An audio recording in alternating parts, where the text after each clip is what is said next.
Who's the Boss was a sitcom created by Blake Hunter and Martin Cohan that ran for 8 seasons on ABC from September of 1984 to April of 1995. As far as ratings, Who's the Boss consistently ranked in the top 10 during its primetime slot between 1985 and 89, and has continued to enjoy wide viewership in syndication ever since. While on paper everything seemed to be going well for the sitcom throughout its run, behind the scenes there were rumors of cast disputes and other workplace difficulties. Tony Danza was apparently extremely difficult to work with, especially once fame started going to his head. Eventually, like all good things, Who's the Boss eventually ended. Although 8 seasons is a great run, fans of the series were still left wondering why their beloved series got the axe. Join Factsverse as we explore that question while taking a look back at the scene that took Who's the Boss off the air for good.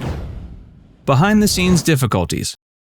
The pilot episode was filmed in November of 1983, a full 10 months before the sitcom debuted on ABC. The network was originally planning to put it on the air mid-season in January of 1984, but due to some rather vague creative differences documented among members of the show's crew, producers, and the network, its premiere was delayed until the following season. Who's the Boss debuted September 20th, 1984. During the time when the show was essentially shelved, Tony Danza ran into a bit of legal trouble after being arrested for getting into a bar fight in New York after a patron made a particularly rude comment about one of his female companions. Fortunately, this little hiccup didn't end up negatively affecting his involvement in the series. After a brief delay allowing him to clear up his legal problems, taping resumed. In court, which was held in July, Danza faced a choice of jail time or community service. Not wanting to miss any shooting sessions for the new show he'd just booked, Danza opted for community service, which he was still actively participating in by the time the show premiered later that year. Later during the show's run, crew members reported that Danza began acting erratically while on set. Stories of his troubling behavior ranged from him getting into heated arguments with directors to becoming enraged with the show's writers over minor script revisions. While it seems like Danza's primary concerns were over the writing and direction, his insistence that the program be a well-oiled machine eventually boiled over at the beginning of the 1989-90 season, when he dramatically staged a walkout for a couple of weeks before eventually calming down and coming back to work. In his absence, the remaining cast and crew members continued to film scenes without him. Once he returned, Tony apologized profusely to everyone and got back to acting. Despite his apology, the crew noticed he didn't actually seem that remorseful. A few weeks later, he was observed making light of the situation by handing out t-shirts on set with the words, "I survived week 6, the week in which he had his outburst. By the fall of 1990, Who's the Boss's characters, Samantha and Jonathan's roles, had been greatly reduced.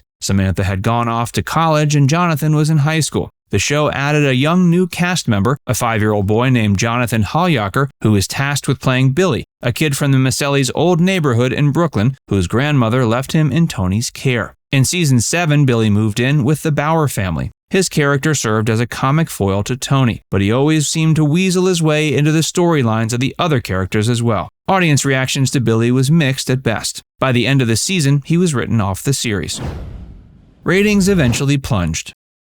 By the fall of 1991, after airing for 7 years on its well-established Tuesday night time slot, ABC moved Who's the Boss to Saturday evenings at 8, a time slot that pitted it against NBC's The Golden Girls. In February 1992, ABC moved their long-running series Perfect Strangers and a new animated series Capital Critters to their evening lineup. This lineup was promoted as the network's new I Love Saturday Night programming block, an obvious attempt at capturing the magic that was the hit Friday night TGIF block. Who's the Boss was moved to an 8:30 p.m. time slot with Capital Critters as its lead-in. I Love Saturday Night proved to be a short-lived affair, getting axed on February 29, 1992. Who's the Boss was then moved back to its 8 p.m. slot. After the move, its ratings went into an all-out freefall. The network then made the decision to pull the plug. The hour-long series finale aired April 25, 1992, along with the finales of MacGyver and Growing Pains.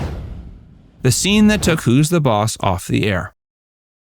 Originally, the writers of the series proposed that Angela and Tony get married at the end of the finale. ABC execs, however, hated this idea, as did Tony Danza, who was academically opposed to Tony and Angela getting hitched. so making a bit of compromise, Who's the Boss's writers came up with the script for a 3-part finale entitled Savor the Veal, in which Tony and Angela end up breaking up. At the end of the final episode, however, Tony shows up on Angela's doorstep to apply for the job of housekeeper in a scene that's almost identical to the opening scene of the pilot. The very last shot is of Angela asking Tony what his qualifications are and agreeing to let him have his old job back. He replies by embracing her and kissing her passionately.